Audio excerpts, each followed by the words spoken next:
دا د ښځو یوه لویه جرګه ده. د دې جرګې بحثونه پر سوله، د طالبانو سره پر بیا پخلاینه، د سیاسي انتقال بهیر او ترټولو مهمه ټاکنې او په ټاکنو کې د ښځو د ګډون په هکله بحث و.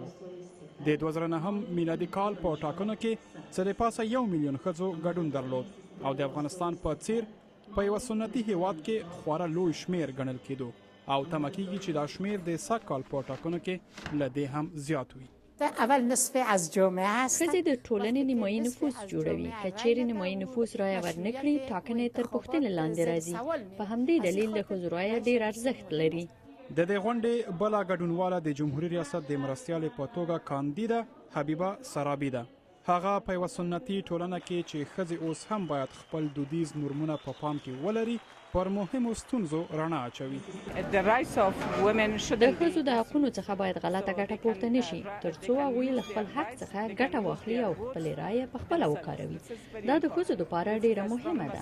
دا د هغوی لپاره یو قوي پیغام لیږدوي چې خپله رایه د خپلې خوښې کاندید ته ورکړي.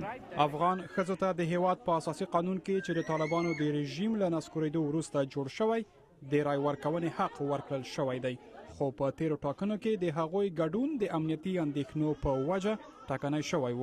هر افغانه ښځه دا حق لري چې خپله رایه وکاروي. نو موږ د خپل امني حق د کارونې لپاره له هیڅ شي نه ویره نه لرو.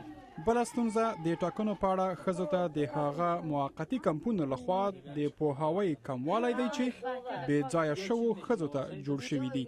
په دې اړه دا شکایتونه لري چې هغوی ته د رایه اچونې پروسه په سمه توګه نه ده ښودل شوې. هیڅوک نه و چې موږ ته لارښوونه وکړي. نو موږ د رایه اچونې کارتونه نه دي ترلاسه کړي. که موږ خپل کارتونه ترلاسه کړي وای، نو موږ به د راتلونکي حکومت په جوړولو کې خپله برخه ادا کوله.